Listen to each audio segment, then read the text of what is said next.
Semoga beliau nanti ingat. Sudah. Oke. Ya, sudah ada rekamannya. Para frater dan rekan-rekan awam yang terkasih, kita mesti tetap ingat bahwa kelas kita ini kelas reading theological text. Jadi bukan kelas mata kuliah misiologi ya. Meskipun kita sekarang sedang mempelajari buku misiologi. Tetapi buku itu kita pelajari dalam kerangka melatih kita untuk membaca teks-teks teologis secara komprehensif. Nah, kita baik mengingat bagaimana cara kita membaca teks-teks teologis. Saya sudah memperkenalkan di bagian awal mata kuliah kita waktu itu, bahwa untuk membaca teks teologis, itu ada metode. Misalnya seperti scanning. Scanning untuk melihat kata-kata kunci secara sepintas di dalam suatu paragraf itu apa saja. Atau cara skimming, ketika kita ingin untuk mencari gagasan pokok di dalam suatu paragraf. Lalu juga untuk menangkap gagasan pokok itu, kita diberi metode untuk membaca tulisan teks teologis, membaca per frase kata. Jadi jangan membaca kata per kata. Orang yang membaca suatu tulisan itu kata per kata, menurut penelitian, biasanya pemahamannya atas apa yang dibaca itu rendah atau malah tidak paham sama sekali. Tetapi siapa yang membaca suatu teks, apapun teks itu sebetulnya, per frase kata, dia akan memiliki pemahaman yang jauh lebih baik daripada orang yang membacanya kata per kata. Jadi ini kita juga sambil melatih membaca per frase kata, dan bagaimana itu ditangkap, nanti kita lihat presentasi demi presentasi dari kelompok-kelompok kita ini. Perhatikan juga logika berpikir penulis, karena memang para penulis biasanya memiliki logika berpikirnya masing-masing, tidak selalu sama, tetapi bisa diketahui dia punya logika berpikir seperti apa. Nah, logika berpikir penulis itu biasanya tampak di dalam judul. Judulnya apa, lalu judul dari tulisannya itu akan didetailkan di dalam sub-judul. Lalu subjudul itu yang merupakan rangkaian kerangka berpikir dia akan didetailkan lagi di dalam sub-judul, bahkan item-item yang lebih kecil. Di dalam pola pikir kita, diharapkan kita memiliki suatu pohon pemahaman. Ya, ada batang yang besar, kemudian ada cabang-cabangnya, lalu pada setiap cabang itu ada ranting-rantingnya. Itulah logika berpikir atau gagasan-gagasan yang ingin didetailkan dari suatu gagasan utama dari tulisan si pengarang. Biasanya juga di dalam suatu tulisan yang ilmiah, itu ada pendahuluan, kemudian ada kesimpulan. Nah, pendahuluan ini baik untuk dibaca, karena dia mengantar apa yang ada di dalam tulisannya itu. Kemudian loncatlah langsung ke kesimpulannya, supaya kita menerima dengan cepat apa yang menjadi inti dari tulisannya itu. Kemudian kalau menarik, barulah ke daftar isi untuk melihat apa yang ingin didalami. Dan di dalam daftar isi itu, kita akan pergi ke halaman yang ingin kita pelajari secara khusus, dan setelah sampai di halaman yang secara khusus itu, biasanya juga ada pendahuluan dari suatu bab, lalu kesimpulan suatu bab, dan juga penjelasan-penjelasan. Nah, kita pergi saja kemana yang ingin kita dalami. Nah, ke situ dulu. Baru setelah itu, kita akan melebarkan sayap ke bagian-bagian yang lain, sebagai pelengkap dari apa yang ingin kita ketahui dari gagasan si penulis itu. Perhatikan juga kata-kata kunci penghubung yang biasanya digunakan, seperti misalnya singkatnya, gitu ya. Dia ada tulisan lalu singkatnya, nah itu perlu diperhatikan. Atau misalnya in conclusion from all these explanations, ya, in conclusion, nah itu berarti perlu diperhatikan itu. Sebab di situ adalah inti, atau kata-kata therefore, oleh karena itu juga, atau finally, itu juga perlu diperhatikan. Jadi dengan menemukan hal seperti itu, kita akan diantar untuk menangkap lebih cepat suatu gagasan. Perhatikan juga tabel dan diagram yang kadang-kadang disertakan oleh si penulis. Nah, rekan-rekan yang terkasih, buku ini saya punya hard copy-nya, tetapi untuk kalian saya carikan PDF-nya supaya ngirit, ya kan? Karena kalau saya mengharuskan kalian memfotokopi, wah berapa banyak biaya yang harus dikeluarkan. Maka ini cara saya untuk membantu para mahasiswa supaya ngirit, mudah untuk searching dan sebagainya, saya carikan PDF-nya. Biarlah saya sendiri yang membayar untuk PDF-nya karena itu tidak bisa di-download secara gratis. Saya harus menghubungi OMI pusat di Roma untuk bisa mendapatkan buku ini. Saya berpikir dari perspektif mahasiswa, bukan dari perspektif saya, apalagi perspektif bisnis. Nah, saya tidak ada kepentingan soal itu. Maka ini saya berikan. Terima kasih, Romo. Kalian juga Terima kasih, Romo. membacanya sampai kapanpun, karena ini buku yang sangat penting.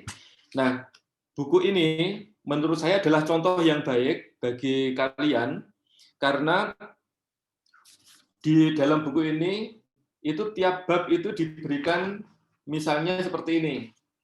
Ini ada apa itu? Ada tabelnya itu loh. Nah, tabel yang saya sampaikan ini sebetulnya ada ringkasan dari setiap bab.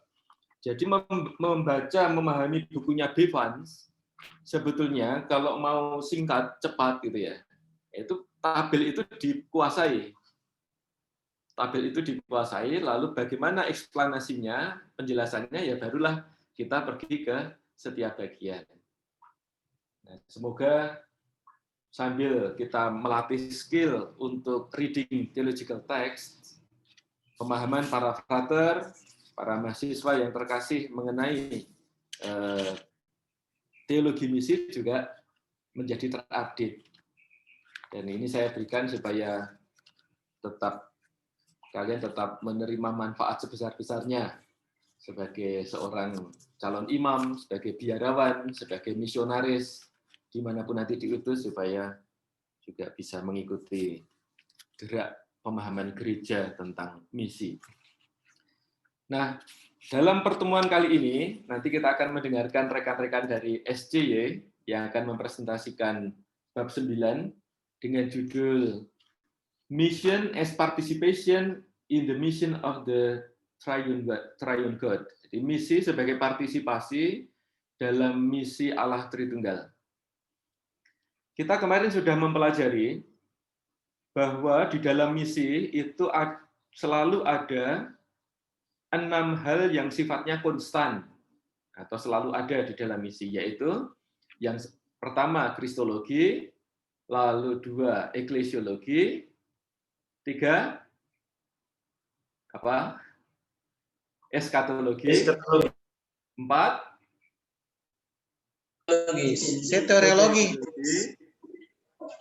kelima antropologi, keenam budaya, culture. Nah, itu selalu ada. Maka di dalam tabel ringkasan bukunya Bevans ini itu selalu diberikan. Itu untuk mempermudah kita menangkap isi. Itu selalu ada meskipun konteks zaman untuk bermisi selalu berubah-ubah. Bicara soal teologi misi saat ini, Bevans memproposalkan pandangan mengenai misi sebagai dialog profetis. Jadi misi sebagai dialog kenabian. Proposal pandangan teologis mengenai misi ini merupakan sintesis yang dibuat oleh Bevans, sintesis dari praktek misi yang ada dari dunia saat ini dengan pemahaman teologi tentang misi, khususnya selama seperempat abad terakhir ini. Misi sebagai dialog profetis itu sebagai sintesis pandangan mengenai misi yang paling update.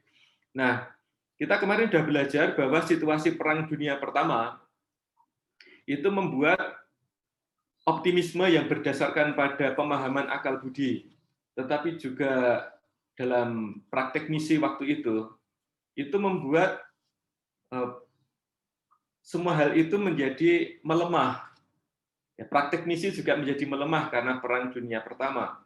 Tetapi pelan-pelan dari kejatuhan itu mulai bangkit sampai puncaknya itu, titik awalnya itu pada tahun 60-an. 1960-an, ditandai dengan macam-macam dokumen, baik di dalam gereja Katolik maupun dokumen gereja Protestan. Nah, di situ juga kita mendapatkan sebagai satu gereja, satu tonggak yang sangat penting, yaitu Konsili Vatikan II. Dan dokumen-dokumen yang dihasilkan di dalam tahun-tahun itu sungguh-sungguh merefleksikan misi dan dunia, dan mengantar kita untuk sampai pada 3 model misi di penghujung abad ke-20 saat ini, yaitu yang pertama, nanti akan dijelaskan di dalam bab-bab berikutnya yaitu misi sebagai partisipasi dalam misi Allah Tritunggal, yaitu bab 9 yang nanti akan dibahas oleh rekan-rekan dari SJY, lalu akan ditanggapi oleh rekan-rekan dari UFM dan rekan awam.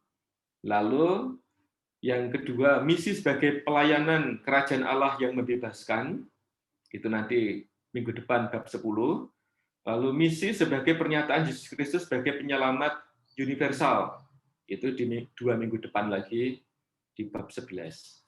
Nah, itu pengantar yang bisa saya berikan pada kelas kali ini.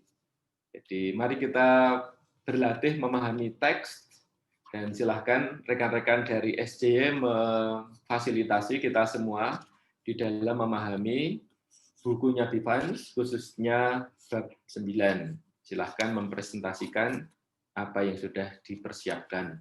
Dan nanti ditanggapi oleh OFM dan awam. Terima kasih. Dipersilahkan.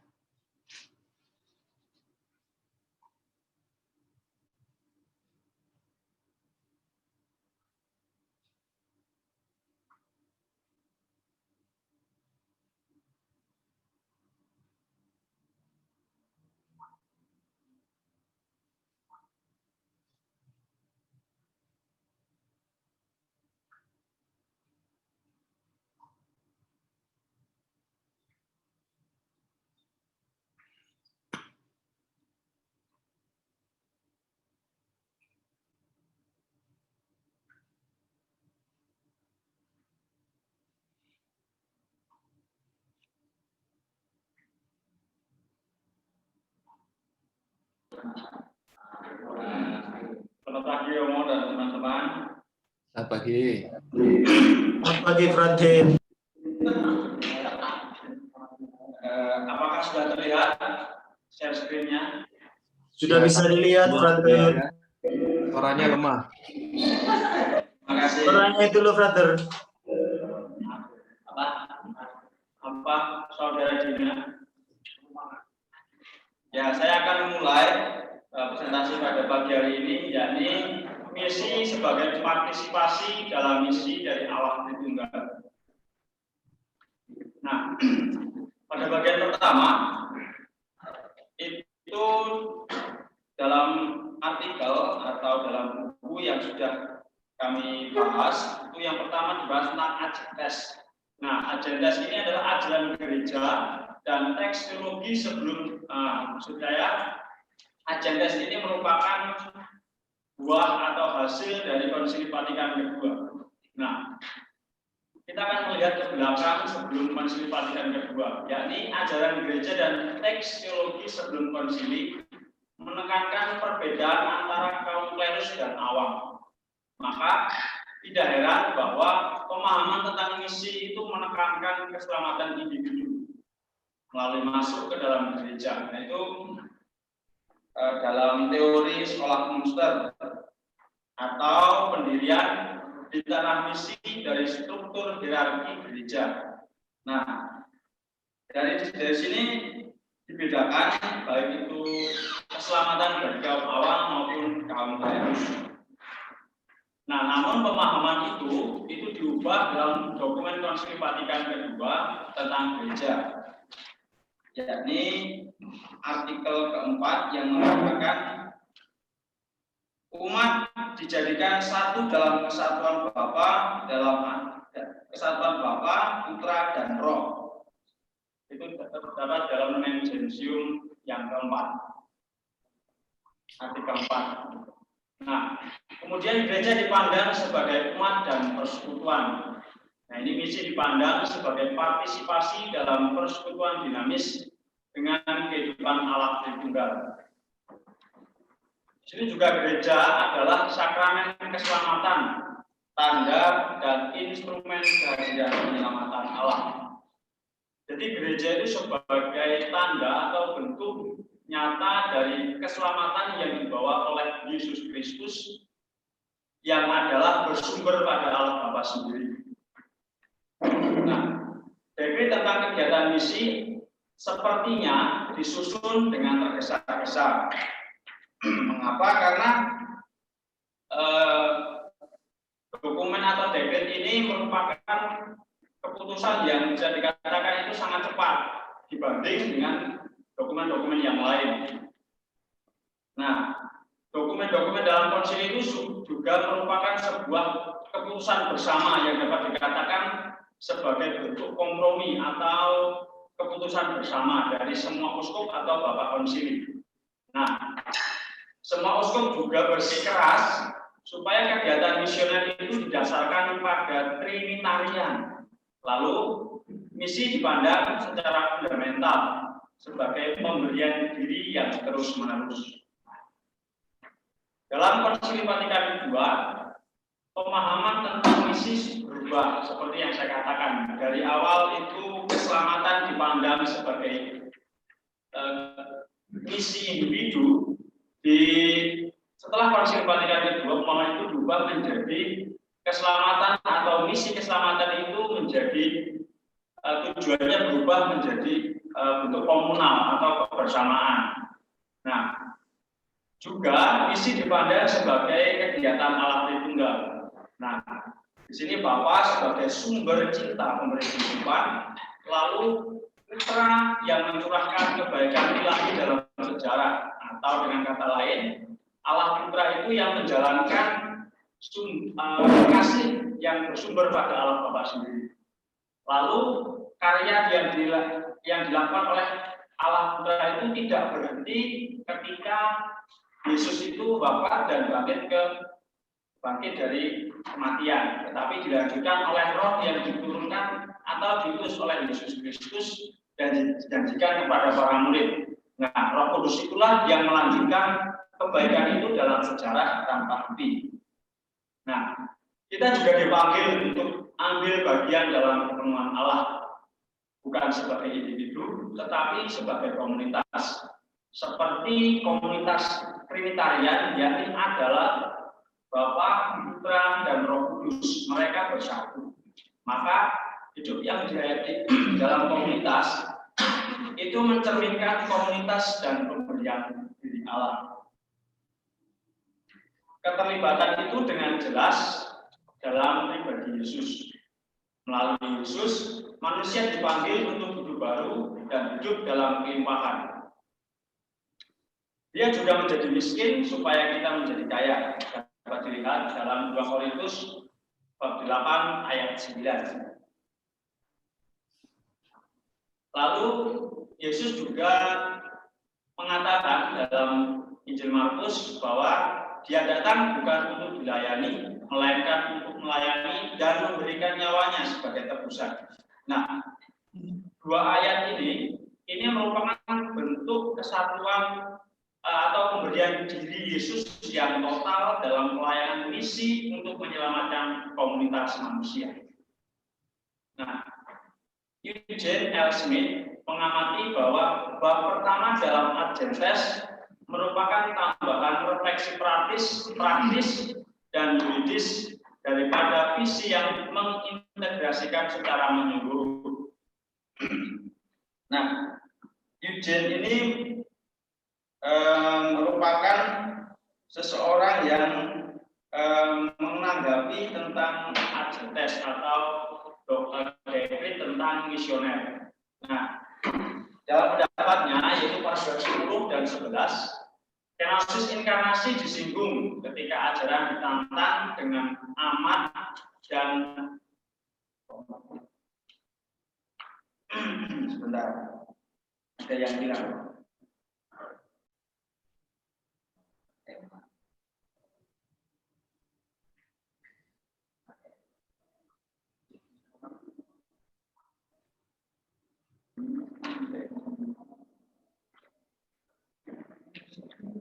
oke. Paragraf 10 dan 11 itu mat itu ternyata ada beberapa yang bilang. Nah, itu masyarakat, itu maksud saya mat itu sebagai masyarakat. Kenosis inkarnasi disinggung ketika ajaran ditantang secara dengan masyarakat dan budaya di mana gereja itu berkarya. Artinya kenosis inkarnasi Yesus itu ditantang ketika gereja itu hadir dalam masyarakat dan budaya di mana gereja itu berkarya. Begitu. Lalu dalam paragraf 13, perjalanan spiritual seseorang yang bertobat untuk masuk dalam hubungan pribadi dalam Kristus. Lalu paragraf 20, motif Trinitas hanya dapat menjadi latar belakang gagasan ketika gereja yang muda bergerak ke misi dan persekutuan mereka mengikat lebih dekat antara laki-laki dan perempuan dalam kerjasama aktif dengan Allah. Nah, di sini menekankan segi komunalnya, artinya baik laki-laki dan perempuan itu dituntut diajak untuk mampu bekerja sama aktif dengan Allah sendiri untuk lanjutkan karya keselamatannya. Lalu dalam paragraf ke-42, Bapak Konsili berdoa agar gereja melanjutkan misi supaya bangsa-bangsa dapat dibawa ke dalam pengetahuan tentang kebenaran dan agar kemuliaan Allah mencerahkan wajah Yesus karena semua orang melalui Roh Kudus. Nah, dalam paragraf 2 ini sangat jelas gambaran atau skema atau struktur dari ide pokoknya, yakni menekankan efek komunal, bahwa seperti yang sudah saya katakan di atas, bahwa pandangan misi setelah Konsili Vatikan itu diubah, bukan hanya individu, tetapi menekankan keselamatan semua orang, atau dengan kata lain menekankan segi komunitas atau komunal. Lalu kita masuk ke subbab yang selanjutnya, yaitu dokumen Gereja Ortodoks. Nah, dokumen Gereja Ortodoks juga mengeluarkan sebuah dokumen tentang misi pada tahun 1986 dengan judul Go Forth in Peace, Orthodox Perspectives on Mission. Nah, dokumen ini diawali dengan pernyataan bahwa misi harus didasarkan pada misi Kristus.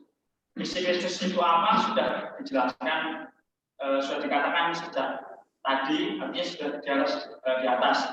Nah, pada penerapan atau pada pendasaran pada misi Kristus ini membutuhkan penerapan teologi Trinitarian yang sudah disinggung juga di atas. Nah, teologi ini menunjuk pada sifat komunal yang radikal dari Allah. Lalu sifat misioner gereja berasal dari partisipasinya dalam kehidupan Trinitas.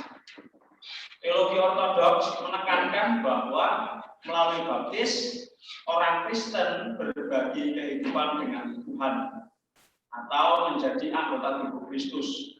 Ini dalam gereja Buddha atau gereja Katolik Roma juga ditekankan dalam Kodeks nomor 208.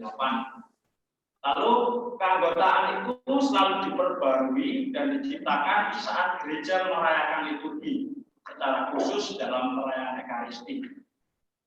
Nah, dalam perayaan Ekaristi kita juga di sana kita disatukan bersama dalam satu tubuh, yakni Kristus sebagai kepala, dan kita sebagai manusia itu sebagai anggota dari kepala itu sendiri.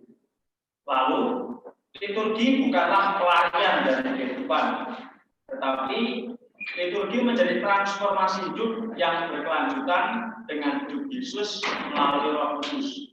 Nah, di sini mau mengatakan bahwa ketika kita berliturgi itu tidak boleh terlepas dari kehidupan kita. Tetapi bagaimana ketika kita berliturgi itu mentransformasi dalam hidup kita melalui bantuan Roh Kudus. Lalu juga liturgi tidak berakhir ketika perayaan Ekaristi selesai.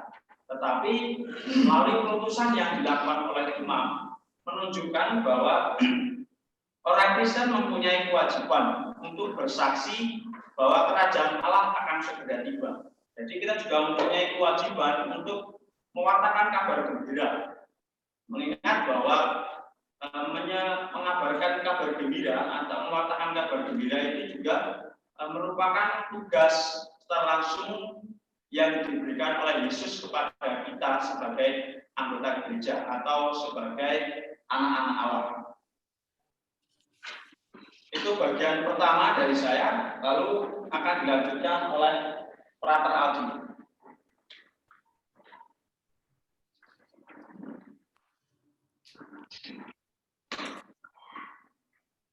Baik, selanjutnya saya akan menjelaskan bagaimana para teolog dan misionolog itu mengembangkan teologi misi. Yang pertama itu perspektif trinitaris dalam David Adjentes berasal dari 3 tradisi yang dikembangkan oleh para teolog dan misionolog. Nah, yang pertama ini berakar pada teologi misi Allah sendiri, misi ilahi yang dikembangkan oleh Agustinus dan para skolastik abad ke-13. Itu misalnya ada Alexander dari Hers, Bonaventura, Albertus Agung, dan Thomas Aquinas.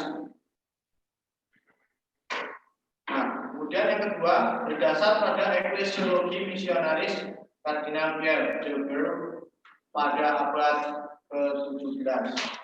Kemudian yang ketiga, dipengaruhi oleh pemikiran misionaris Protestan pada abad 20 tentang dasar-dasar misi triniter. Maka dapat disimpulkan bahwa menjadi jelas bahwa Adjentes adalah hasil dari serangkaian dokumen-dokumen resmi, yaitu yang sudah saya sebutkan tadi. Nah, ini salah satu pengaruh teologi misi Protestan. Teologi misi Protestan penting bagi perkembangan perspektif trinitaris, terutama setelah konsili. Nah, Calvert menolak bahwa misi merupakan aktivitas dan pelayanan manusia. Menurutnya, misi adalah pekerjaan Tuhan yang terlaksana dalam perutusan Yesus Kristus. Nah, ini tidak sejalan dengan bagaimana teologi misi yang dikembangkan oleh Gereja Katolik sendiri, bahwa teologi misi itu berdasarkan pada teologi trinitaris yang bagaimana pekerjaan Tuhan itu yang terlaksana dalam diri Yesus Kristus itu ya terlaksana juga dalam dunia ini, dan manusia itu turut serta dalam pengembangan misi itu. Maka oleh pengaruh ini muncullah konsep Missio Dei, misi Allah. Nah, Missio Dei sendiri menjadi gagasan pokok bagi perkembangan perspektif misi. Martin Stein, Wilhelm Anderson, dan Leslie Newbigin mengembangkan misi, bahwa misi adalah berasal dari kasih Tuhan dalam konteks doktrin Tritunggal. Nah, maka dalam hal ini Missio Dei dimengerti sebagai misi yang berdasar pada karya Allah yang mengutus putranya dalam Roh Kudus dan nampak dalam gereja di dunia. Misi yang dimengerti sebagai karya Allah dan tanpa campur tangan manusia, itu yang dari bagaimana pengaruh dari ideologi misi Protestan tadi. Bagaimana campur tangan manusia itu kurang dimasukkan dalam teologi misi Protestan itu. Nah, ini ada selanjutnya pertemuan IMC 1952 di Willingen telah membentuk interpretasi dari misi DI yang bertentangan dengan eklesiologi misi. Nah, di dalamnya itu menolak keterlibatan gereja dalam misi.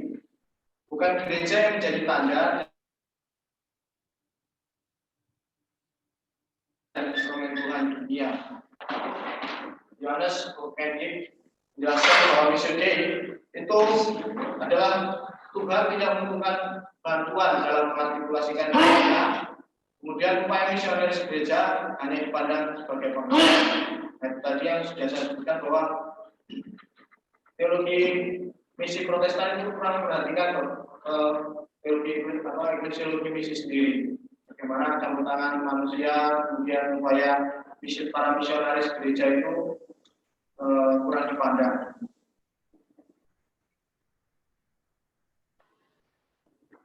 Maka konsep trinitaris yang kaya akan tentang misi dalam Agentes tidak banyak berpengaruh pada karya misi Katolik. Namun sejak 90-an muncul pembaruan konsep teologi trinitaris, yaitu oleh Karl Rahner, membangun sebuah teologi trinitarian yang bertitik tolak pada karya penyelamatan Allah dalam misi Yesus Kristus di dunia. Orang Kristen dalam hal ini telah mengetahui sifat Allah dalam persekutuan Trinitas.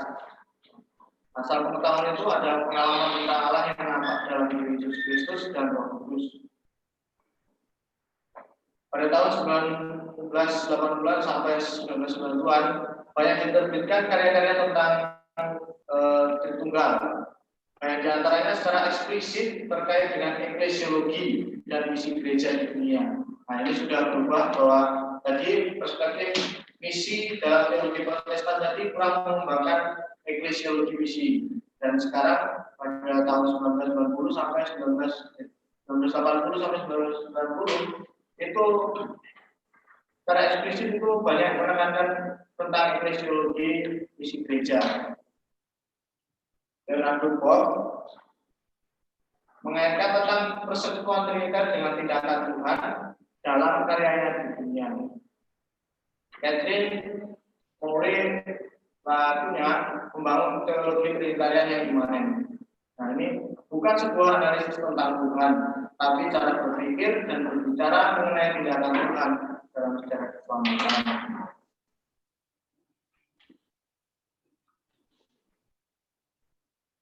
Misi orang Kristen adalah sama dengan misi Kristus di dunia. Nah, untuk apa? Yaitu melakukan kehendak dan pekerjaan Bapa, mewartakan kabar baik tentang keselamatan, kemudian membawa perdamaian dan hubungan.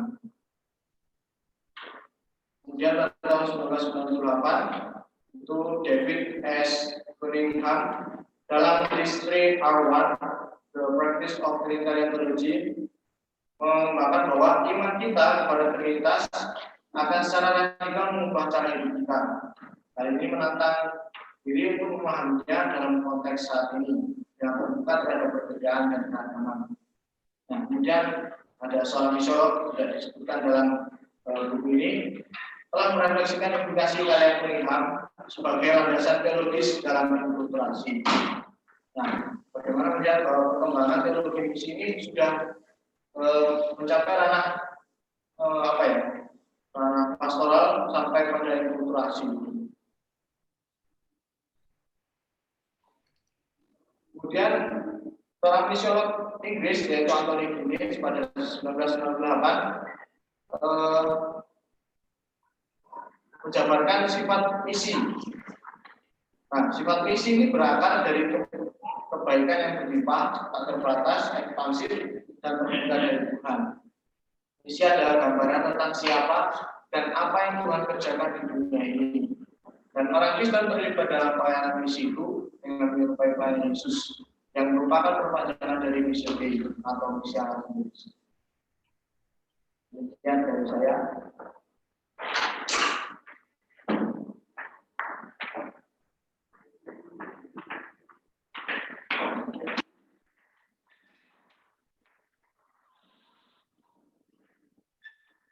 Selanjutnya, Writer menunjukkan pemahaman tentang misi diri yang mungkin memberikan arah yang baru bagi teologi misi.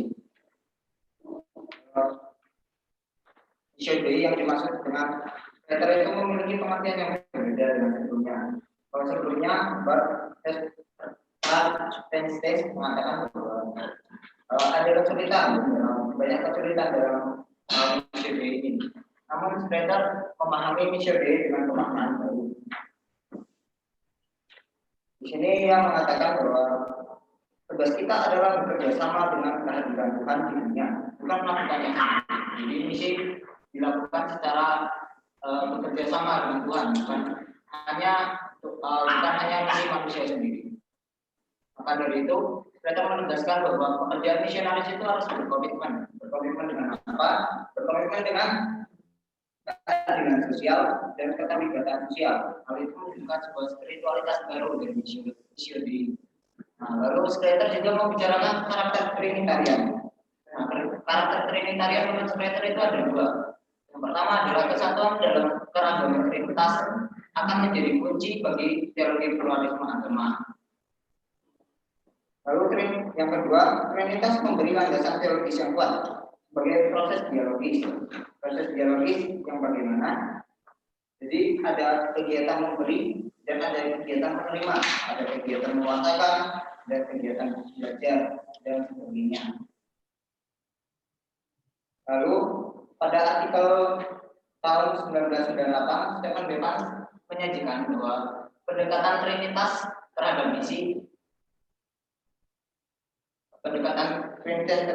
misinya dengan layak sejauh itu bersekutu dengan kuasa roh. Nah, pendekatan trinitas ini dikaitkan dengan peran Roh Kudus dalam misinya. Jadi aktivitas roh menjadi dasar dari sifat misionaris gereja. Bagaimana peran roh dalam misinya? Itu sama seperti tugas Yesus yang mengikuti roh dan menjadi wajah konkret roh di dalam dunia. Thomas Tambras, seorang misiologi dari India, menyatakan bahwa untuk menjadi manusia berarti terlibat dalam misi humanitas, gerakan tanggung jawab, solidaritas, dan kebersamaan. Nah, misi tersebut merupakan citra dari misi. Pengertian tersebut merupakan citra dari misi. Wilbur Seng, seorang ahli misi, juga menyatakan bahwa pembaruan dalam gereja itu terkait erat dengan penggunaan prioritas misi, prioritas yang merupakan konstitusi gereja. Dan menurut Seng, karakter misi Tuhan adalah didefinisikan oleh pelayanan Mesias Tuhan.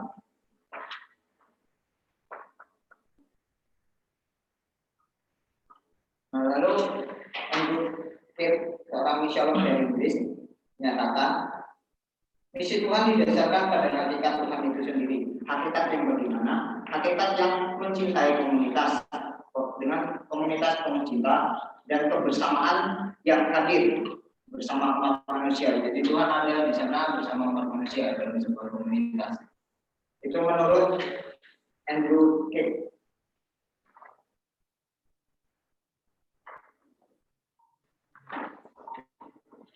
Lalu selanjutnya, gereja terpilih untuk menghayati sifat misionaris Allah. Nah, tadi sudah banyak dijelaskan bagaimana misi dipahami sebagai misi Tuhan, sebagai hakikat Tuhan yang ada dalam komunitas cinta, kebersamaan. Nah, gereja harus menghayati sifat misionaris tersebut, dan gereja harus menyadari sifat misionernya.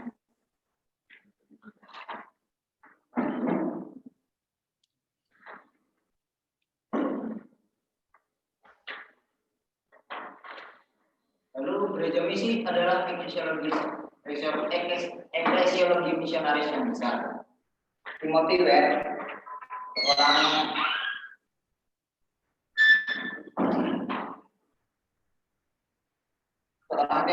Founder mengatakan bahwa doktrin Trinitas bukanlah sepotong teologi tinggi yang disediakan untuk sarjana profesional, tetapi sesuatu yang hidup, kepentingan praktis bagi setiap orang Kristen.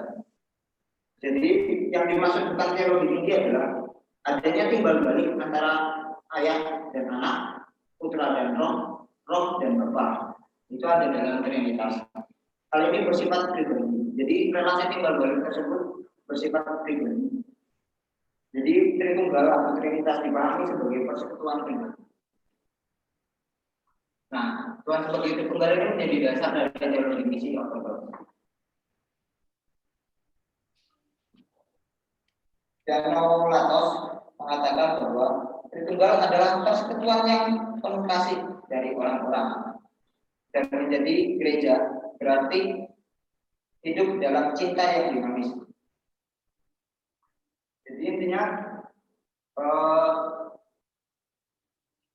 teologi misi yang diinginkan itu yaitu mengikuti tingkat Tuhan yang ada dalam komunitas cinta dan hidup bersama ada dalam umat. James J. Stamolis mengatakan gereja adalah hidup baru dengan Kristus, di dalam Kristus dan dibimbing oleh Roh Kudus. Pemikiran ini masih satu jalan dengan pemikir-pemikir yang sebelumnya. Menurut James, gereja tidak dibentuk berdasarkan struktur atau hierarki. Gereja dibentuk berdasarkan aktivitas. Nah, aktivitas ini ditandai dengan perluasan aktivitas Tuhan di dunia. Aktivitas yang bagaimana, seperti tadi yang sudah dijelaskan, bagaimana Tuhan itu hadir bersama umat hidup dalam komunitas cinta. Nah, liturgi merupakan menjadi salah satu pintu masuk ke hadirat Allah dan berakhir dengan persekutuan yang kudus. Liturgi adalah metode untuk misi. Nah, liturgi di sini dipahami sebagai salah satu metode untuk menjalankan misi. Seperti yang tadi sudah dijelaskan oleh presentator sebelumnya, liturgi tidak berakhir dalam liturgi itu, tapi masih berlanjut seterusnya. Bagaimana keputusan itu masih berjalan, sehingga misi Allah yang hidup dalam komunitas cinta dan hidup bersama umat itu hadir.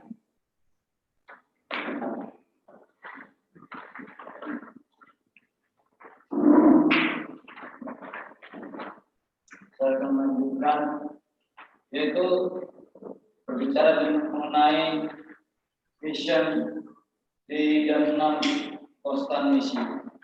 Pertama, kristologi adalah sebuah model, yaitu contoh subjektif dan diskulatif pluralis. Dan yang kedua itu eklesiologi, di mana hamba persekutuan mistik sakramen komuni dalam misi umat Tuhan. Dan juga ada sejarah dan tubuh Kristus pencipta misional. Lalu selanjutnya itu adalah ekskatologi. Itu dinilai sebagai naugu atau deus desain historis atau individu. Selanjutnya itu adalah soteriologi, yaitu mana menyeluruh. Antropologi terutama positif sosial, di mana komunitarian dan kosmik. Lalu selanjutnya itu adalah gaya, itu sangat positif dan model antropologis itu dan beberapa gaya modern. Pendekatan akademis terhadap teologi, masih teologi itu sebagai teologi ortodoks. Para teologi yang dipengaruhi oleh misalnya Platonnya dan kalangan ini bahwa semua menunjukkan doktrin Tritunggal dalam doktrin praktis dengan bahwa konsekuensinya adalah konkret bagi kehidupan Kristiani. Tadi sudah dijelaskan oleh presenter sebelumnya itu Dr. Cesar. Dan gereja juga mula-mulanya itu menyampaikan pengalaman tentang Yesus sebagai ungkapan misteri Tuhan serta Roh Kudus mengilhami iman dan mendidik komunitas. Lalu juga tokoh di mana David Niham ini berbicara bahwa iman Trinitas berasal dari hasil dalam praktik. Dan Cunningham ini berargumen bahwa praktik memberikan arti pada kata-kata itu dan bahwa doktrin seperti Tritunggal menarik makna dari dan pada akhirnya dimaksud untuk berdampak pada praktik komunitas percaya. Nah, itu. Lalu selanjutnya itu adalah Max Hem menunjukkan bahwa doktrin Tritunggal sebagai solusi bagi dilema komunitas umat Kristen mengenai keunikan dan kemutlakan Yesus sebagai juru selamat universal dan pengalaman alasan dan kualitas dalam agama-agama lain. Ini juga bahwa justru itu keragaman ilahi ini kesatuan yang mendasar bahwa pluralisme ini sebagai tujuan keagamaan serta dalam peran unik Yesus dalam tindakan penyelamatan yang rahmat Allah di tengah-tengah pencipta. Jadi ada beberapa elemen.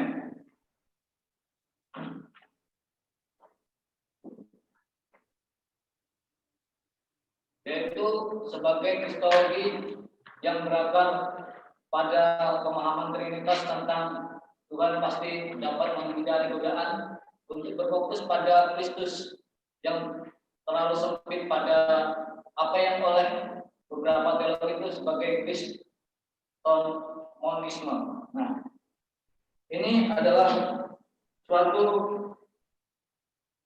sisi di mana Yesus dipahami sebagai tindakan berfokus pada diri sendiri tetapi pada pemerintahan Allah, yaitu di mana pada Bapa bahwa Roh akan menekankan baik peran sentral yaitu Roh dalam misi Yesus.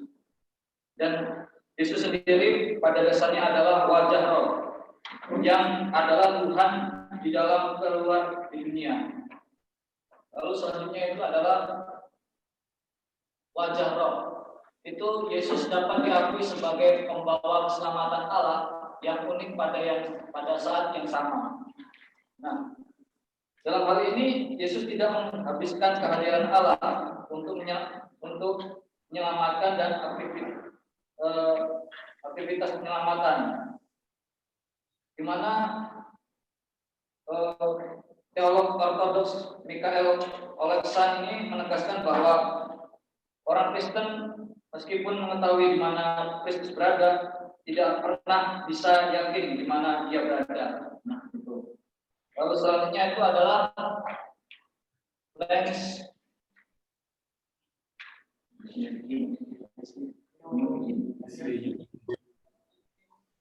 bikin bahwa Roh yang dengan demikian memberikan kesaksian dalam kehidupan gereja untuk tujuan Bapa bukanlah dibatasi dalam batasan gereja.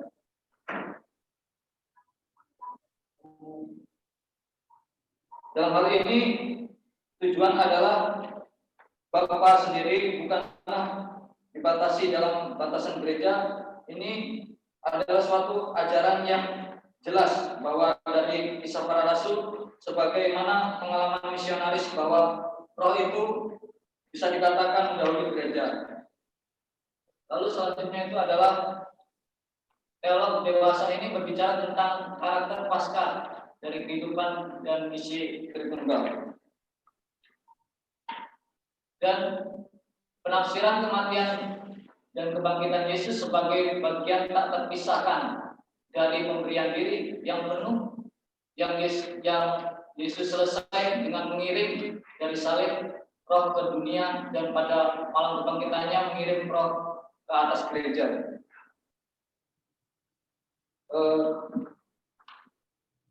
Itu juga suatu penafsiran di mana kematian dan kebangkitan Yesus itu sebagai tak terpisahkan dari pemberian diri yang penuh itu.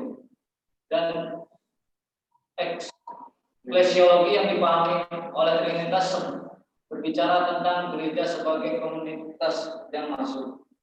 Dari penjelasan ini bahwa tadi sudah disinggung oleh presenter sebelumnya itu bahwa berbicara tentang Trinitas, dan selanjutnya akan dibahas presenter Anton.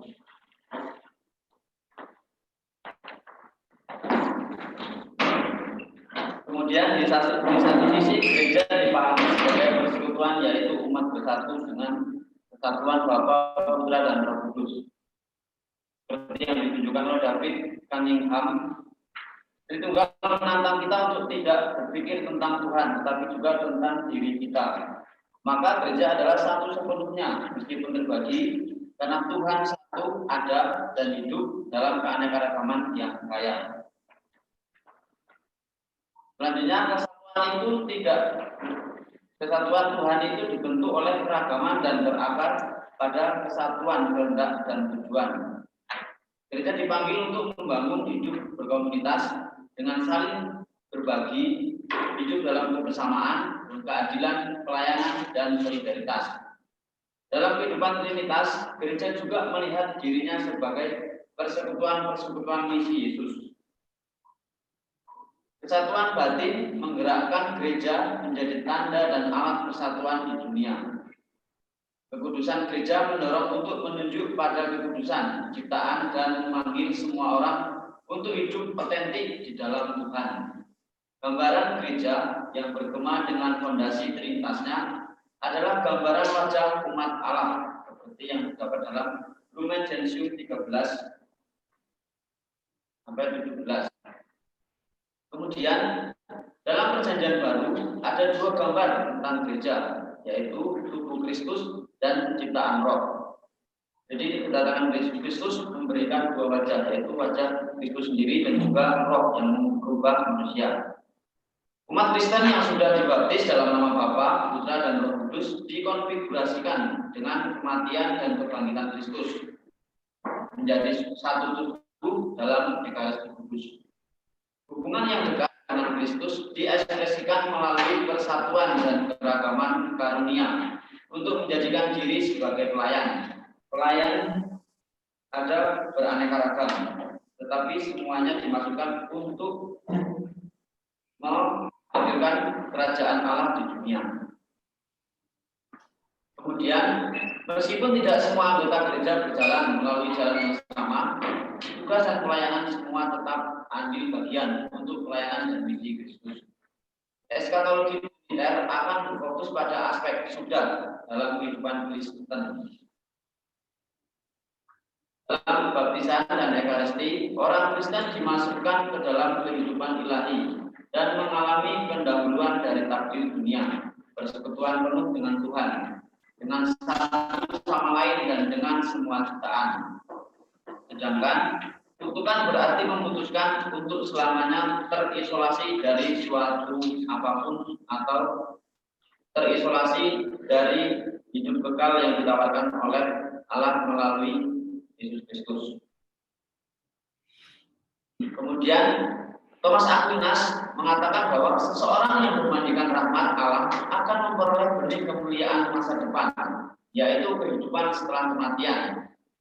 Bukanlah tambahan dari kehidupan ini, tetapi penyingkapan dan pengesahan karakter aktual. Jadi orang yang memandikan rahmat itu memperoleh kehidupan kekal, sementara yang menutup diri akan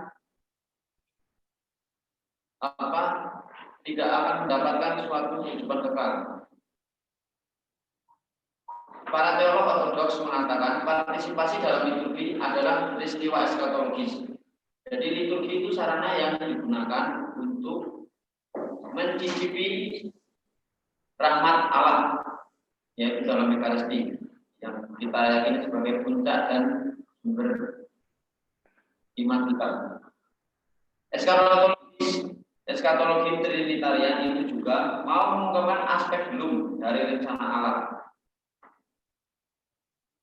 Kemudian Mark menekankan sentralisasi iman Trinitas untuk pemahaman Kristiani yang unik tentang keselamatan,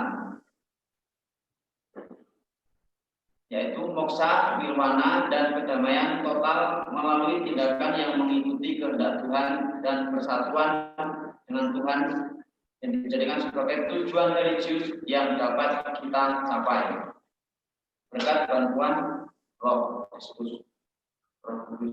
Ia berpendapat bahwa kutukan yang nyata dialami oleh manusia adalah tindakan penolakan terhadap keterbukaan yang lain. Di sini tawanan Allah untuk memperoleh hidup kekal.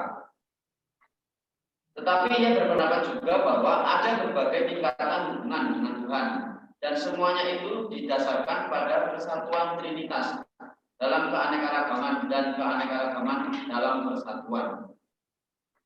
Dengan demikian, keselamatan adalah sesuatu yang datang hanya melalui Kristus yang diakui secara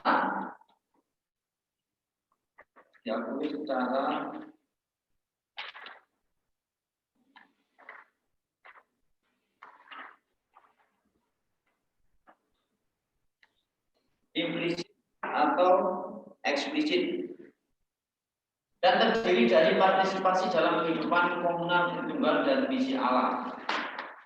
Maka keselamatan adalah sesuatu yang bekerja sekarang karena kita hidup di hadapan kasih karunia Tuhan dalam Roh melalui Kristus yang diakui secara eksplisit atau implisit dan sesuatu itu terus menerus kita lakukan.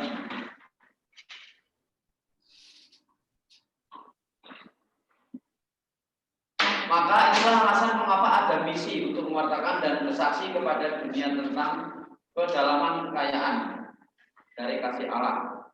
Karena persekutuan dengan Tuhan tidak pernah dapat dipisahkan dari persekutuan dengan umat dan ciptaan lain. Persekutuan dengan umat lain berarti berkaitan dengan keadilan dan rekonsiliasi.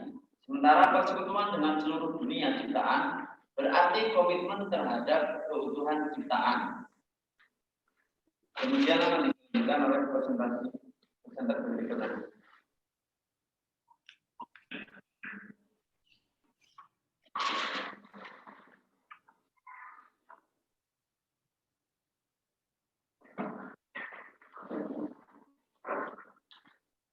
Pemahaman tentang keselamatan tentu saja menghadirkan antropologi yang menekankan baik sifat sosial radikal manusia dan hubungannya yang tak terputuskan dengan seluruh dunia ciptaan. Pertama-tama manusia menggambarkan Tuhan karena mereka hanya menemukan pemenuhannya dalam hubungan dan persekutuan.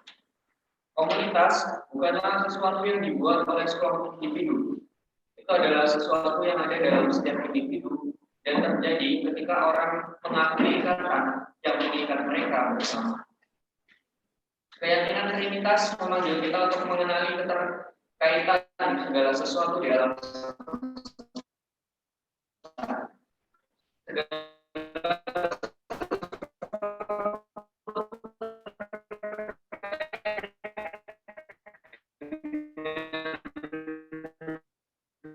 Suaranya kok putus-putus ya. Sesuatu yang lain, dan ini berarti bahwa sinyal dalam kaitannya dengan Tritunggal ekonomia, misi Roh menunjukkan fakta bahwa Tuhan selalu dan di mana-mana kehadiran misterius Roh itu dibuat konkret oleh inkarnasi Tuhan dalam Yesus, mau menunjukkan sejauh mana Tuhan dapat mengkomunikasikan kasih Tuhan kepada umat manusia. Misi adalah tugas dasar dan paling mendesak dari gereja. Bukan karena tanpa tindakan manusia, begitu banyak orang mungkin tidak mencapai suatu pemenuhan. Tetapi karena menjadi Kristen adalah menjadi bagian dari hidup Tuhan dan visi Tuhan untuk dunia. David Bosch memberikan perspektif Trinitas ini persetujuan sepenuh hati. Misi berawal dari hati Tuhan. Tuhan adalah sumber pengiriman cinta. Ini adalah sumber misi terdalam. Tidak mungkin untuk menembus lebih dalam lagi. Ada misi karena Tuhan mencintai manusia. Ada bahaya bahwa sifat misi gerejawi tentu dapat dilihat sebagai hal yang sepele atau tidak perlu, dan bahwa pertobatan kepada Kristus atau tujuan Allah di dalam Dia tidak akan mencakup keanggotaan dalam komunitas iman. Namun, misi pada akhirnya berakar pada kodrat dan pekerjaan penyelamatan Tuhan sendiri. Gagasan ini hanya dapat diperkaya dengan pendekatan lain terhadap misi yang merupakan bagian dari sintesis misi sebagai dialog profetik. Sekian presentasi yang dapat kami sampaikan, kurang lebihnya kami ucapkan terima kasih. Ya, terima kasih untuk ini kamera kalian tidak berfungsi. Ya, terima kasih sudah kelihatan. Mari teman-teman dari UFM dan awam untuk memberikan tanggapan. Dan silahkan nanti SC menanggapi, mungkin ada pertanyaan atau klarifikasi atau pertanyaan informatif.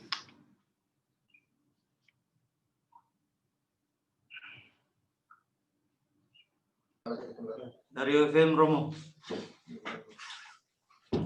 Baik, secara umum apa yang disampaikan oleh teman-teman dari SCY tadi sudah menggambarkan mengenai misi sebagai partisipasi dari alat Tritunggal sendiri. Yang ingin kami tanyakan itu adalah bagaimana kemudian kita dapat memahami misi juga sebagai relasi antara alat Tritunggal yang Maha Kudus. Karena sejauh yang kami tahu juga bahwa kehidupan Trinitas juga didasari atas relasinya satu sama lain. Sehingga kehidupan komunal Tritunggal itu dan juga di dalam relasi antara satu sama lain itu juga berpengaruh dan berdampak pada misi. Dan mungkin bisa dijelaskan relasi apakah itu dan kemudian bagaimana relasi itu dibawa ke dalam perspektif misi gereja sendiri. Terima kasih. Satu lagi Romo, saya juga mau bertanya, kira-kira pernahkah misi yang dilakukan oleh Yesus Kristus itu tidak melibatkan dalam arti tidak ada campur tangan dari Allah Bapa dan Roh Kudus? Kalau memang pernah itu terjadi, kira-kira kapan? Karena yang kita tahu bahwa karya Yesus itu selalu melibatkan komunitas Tritunggal itu sendiri. Pertanyaan saya, apakah pernah dalam karya Yesus itu tidak melibatkan komunitas Tritunggal sekaligus? Terima kasih. Ya, silakan SCY menanggapi.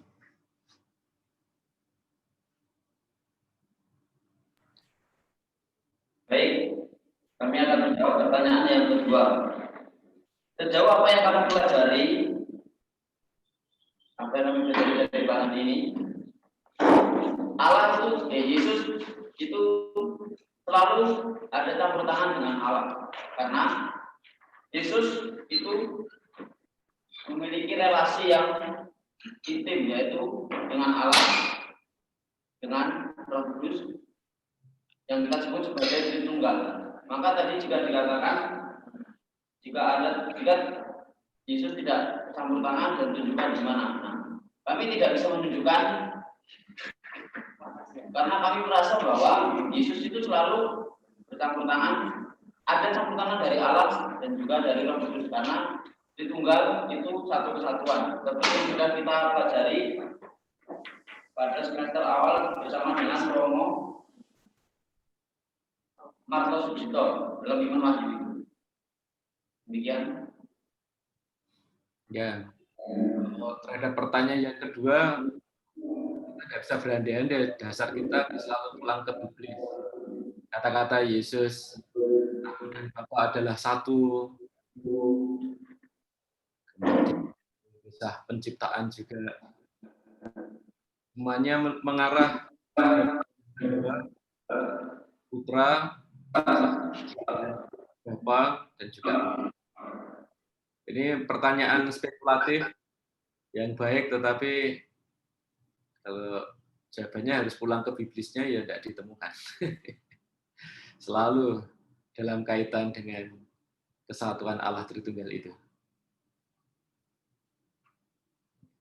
Pertanyaan nomor 1, silakan dijawab.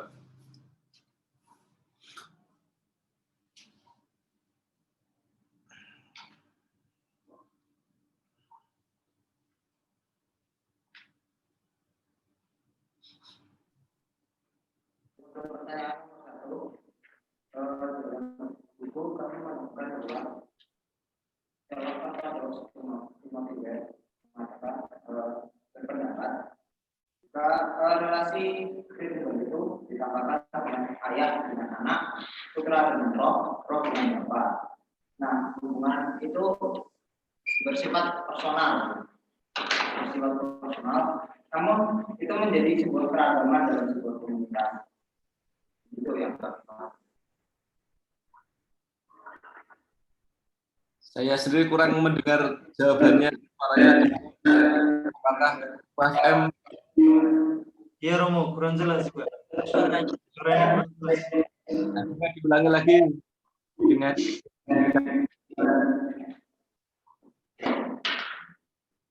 Baik, yang kami pahami dalam buku, jadi teolog ortodoks Timothy berpendapat bahwa hubungan Tritunggal itu ditambahkan dengan hubungan timbal balik, keterbukaan timbal balik antara ayah dengan anak, putra dengan roh, roh dan bapa.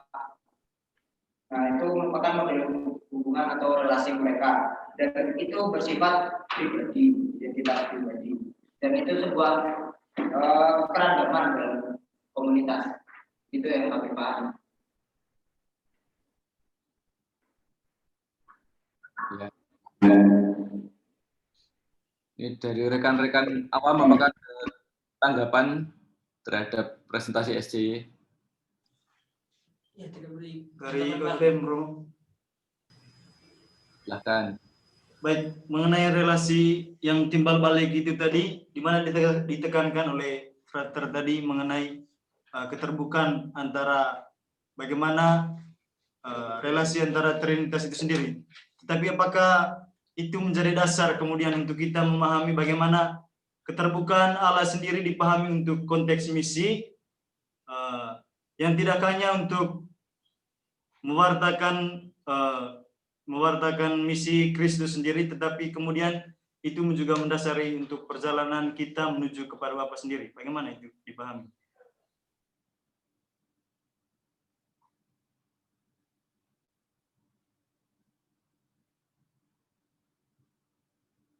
Silahkan. SCY.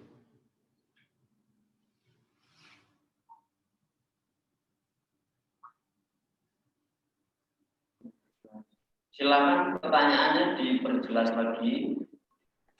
Dan disampaikan bahwa yang mendasari relasi antara Allah Tritunggal sendiri itu adalah keterbukaan, hubungan timbal balik yang terbuka. Lalu pertanyaannya, apakah kemudian itu yang mendasari kegiatan misi di dunia sendiri? Bagaimana hal ini dipahami?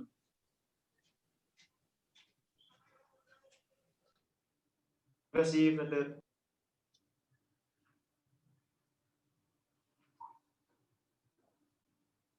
Apakah sudah jelas? Pertanyaan SCY, silahkan ditanggapi.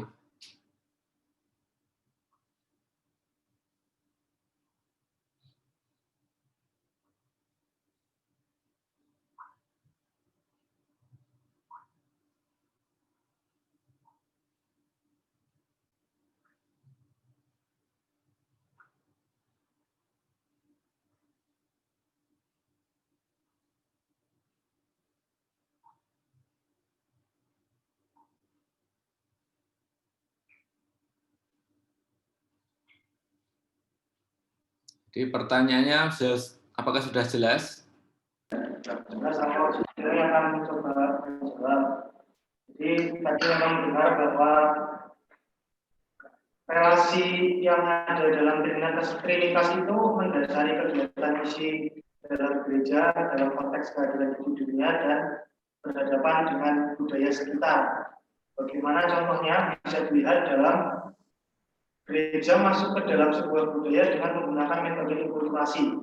Di situ ditampakkan sikap keterbukaan gereja terhadap sesuatu yang baru dan mencoba menemukan hal yang sama, yang di antara keduanya itu nanti dapat membangun sebuah dasar bagi kita di dunia untuk mengimani hal yang sama.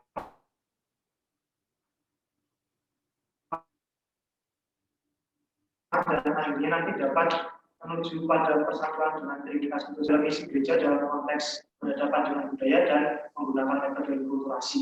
Jadi seperti itu. Ya. Kalau kita kembali kepada teksnya Bivan itu, jadi misi dipahami sebagai partisipasi dalam misi Allah Tritunggal.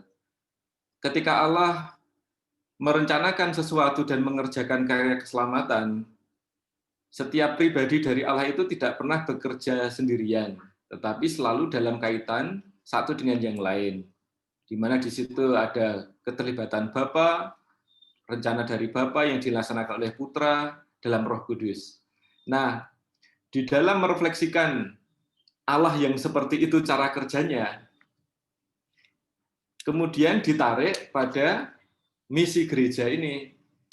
Misi gereja itu adalah partisipasi dari cara kerja Allah yang menyelamatkan itu. Karena gereja diutus juga untuk ikut menyelamatkan, dan itu sebagai partisipasi di dalam karya Allah. Secara garis besarnya seperti itu di dalam bab ini. Mau ditekankan bahwa kalau gereja itu bermisi, itu bukan pertama-tama karena gereja itu ingin, atau karena gereja itu punya proyeknya sendiri, atau gereja itu punya agendanya sendiri dengan kekuatannya sendiri, tapi dia mengambil bagian dari atau dalam karya Allah yang menyelamatkan, dan itu memang demikianlah Allah Tritunggal itu. Dan gereja dengan rendah hati menyadari posisi dirinya. Lalu itu ditampakkan di dalam inkulturasi, di dalam cara kerja bermisi dan sebagainya. Nah, pertanyaan dari saya sebetulnya, apakah dari tabel ini itu sudah cukup dipahami atau belum? Misalnya, tentang ada 6 hal yang konstan di dalam misi. Misalnya tentang salah satu aspek salvation, jadi soteriologi. Di dalam misi itu ada aspek soteriologi yang dikatakan holistik. Bagaimana aspek holistik dalam soteriologi di dalam pemahaman misi ini bisa dijelaskan misalnya? Apakah sudah jelas bahwa di dalam soteriologi terkait dengan misi itu pandangan keselamatannya holistik. Holistiknya itu di mana? Sudah jelas belum? Ya, Romo, terima kasih. Ya, ini sebetulnya kalau mau singkat menjelaskan ini ya dari tabel ini, dan setiap bab itu ada tabelnya, tinggal menjelaskan itu. Setiap item ini, ketika kita itu sudah jelas dengan setiap item, ngerti apa yang dimaksud, kita menguasai isi buku ini. Jadi bukan hanya sekedar misalnya menerjemahkan saja, tetapi tanpa pemahaman. Tapi menerjemahkan dengan suatu pemahaman, dan ini menjadi contoh bagi kita untuk memahami suatu bab. Bisa menguraikan ini dengan kata-kata sendiri, nah itu berarti sudah paham gitu.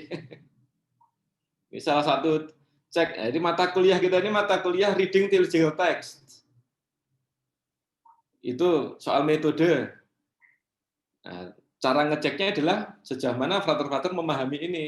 Nah, ini di sinilah kuncinya itu. Nah, coba sebagai checking, kalau dikatakan dalam soteriologi bahwa pemahaman soteriologi di dalam terkait dengan pemahaman misi sebagai partisipasi Allah Tritunggal itu dikatakan holistik, holistiknya itu di mana? Mengapa kok disebut holistik? Menurut Bivan misalnya, sebagai salah satu checking saja. Nah, coba SJY, apakah mau membantu kita? Kok dikatakan holistik? Itu di mana holistiknya?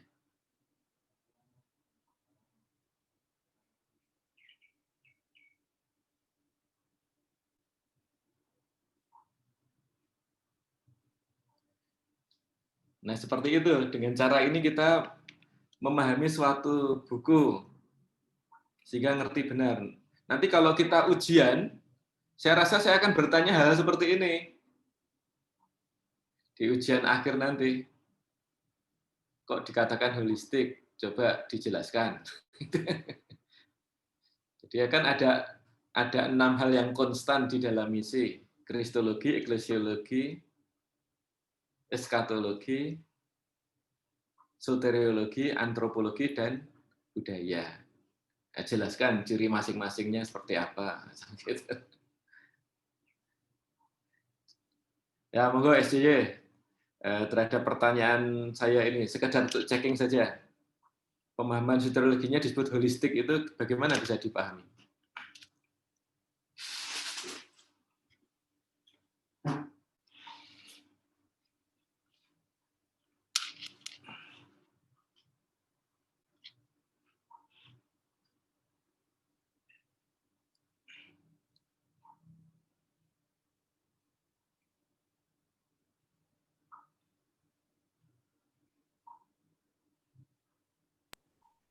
Kamu akan coba menjawab sejauh kamu memahami.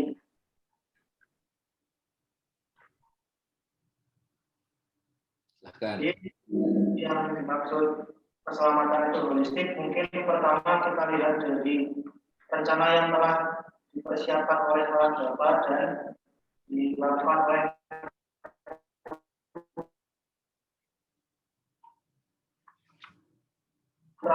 jadi kalau kita Allah seluruhnya dan sekaligus manusia seluruhnya, dan dari sisi Allah mungkin itu soteriologinya yang dikatakan sebagai menyeluruh. Allah memberikan kawan keselamatan itu berdasarkan seluruh dirinya, itu dari sisi Allah. Kemudian dari manusia dikatakan soteriologi itu, kalau sejauh saya memahami ada dua.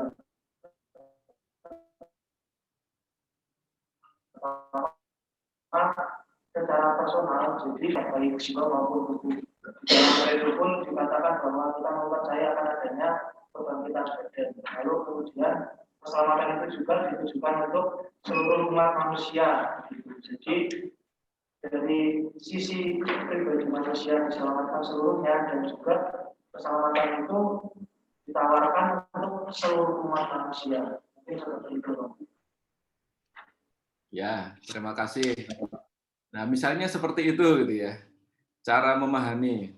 Di teksnya sendiri itu ada misalnya tentang soteriologi itu dari halaman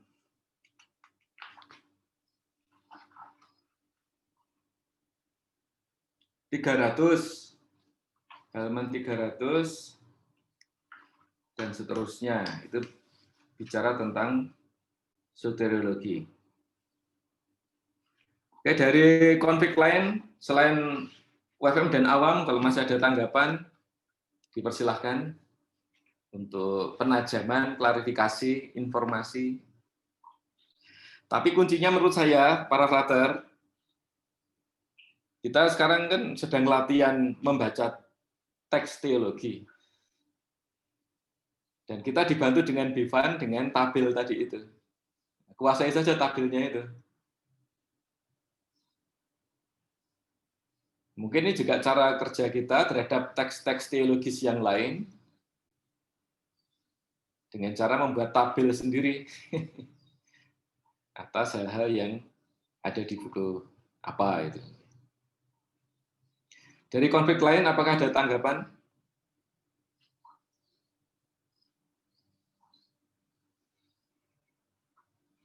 Dari rekan awam, ada El sama Kevin. Silahkan.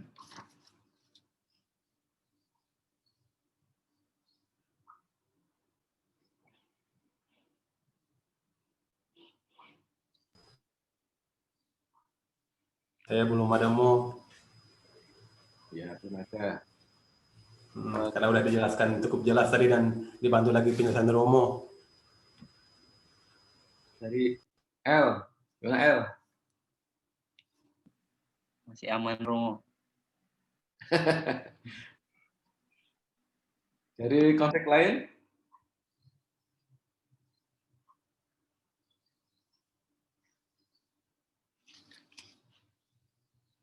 Kalau tidak ada, kita cukupkan kelas kita dulu. Sampai di sini. Terima kasih untuk SCY. Nanti mohon bantuan presentasi kalian dirapikan lagi yang tipe-tipe itu. Lalu pada bagian presentasi halaman berapa tadi itu yang sebetulnya menuliskan tabel, mungkin tabelnya bisa dipresentasikan dengan garis-garis supaya mudah dipahami sebagai suatu tabel.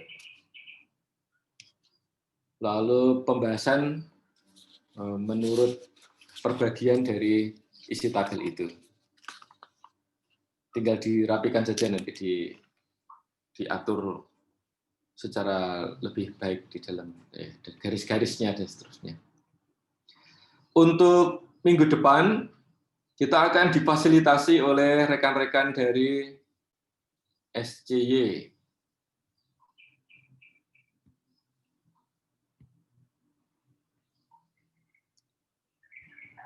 Saya tampilkan dulu.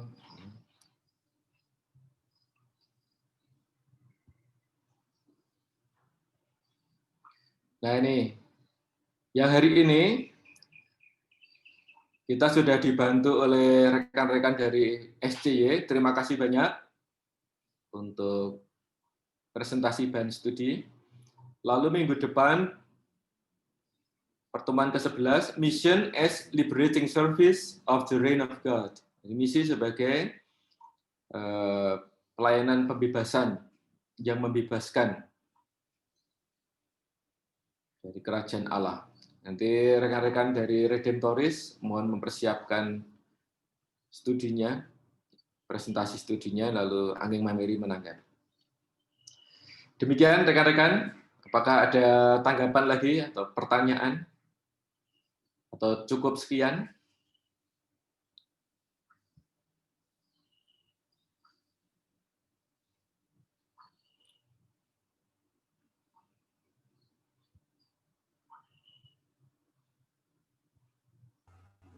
Bagaimana, sudah? Ya, minggu depan CSSR tampil ya. Ditanggapi oleh Anging Mameri. Iya, Oke, dah jelas. Lalu minggu depannya lagi, setelah CSSR tampil, itu MSF mempersiapkan, ditanggapi oleh MSA, itu yang bab berikutnya. Mission as Proclamation of Jesus Christ as Universal Savior. Nanti bisa dilihat di LMS mengenai pembagian tugas ini. Baik, rekan-rekan, kita cukupkan sekian dulu. Baik, Romo. Ya, Romo. Biar salah intinya. Oke ya. Sampai jumpa minggu depan. Kita tutup dengan doa, mohon bantuan rekan-rekan saudara Dina dari UFM. Kemarin saya ikut penjelasan tentang Fratelli Tutti. Ada Sunarko, Monsignor Pascalis, dan Romo Andres Atabolo. Bagus sekali presentasinya. Silahkan RFM mimpin doa penutup untuk kita semua.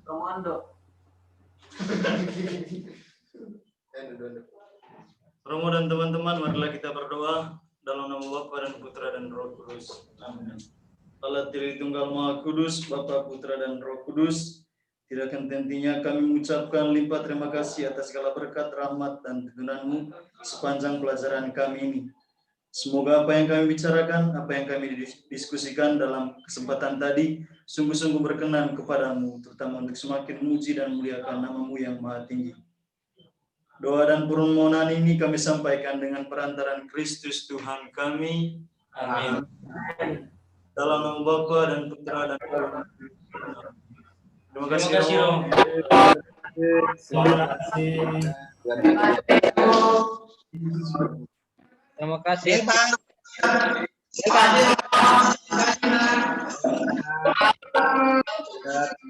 Oi Ando. Oi, Beba.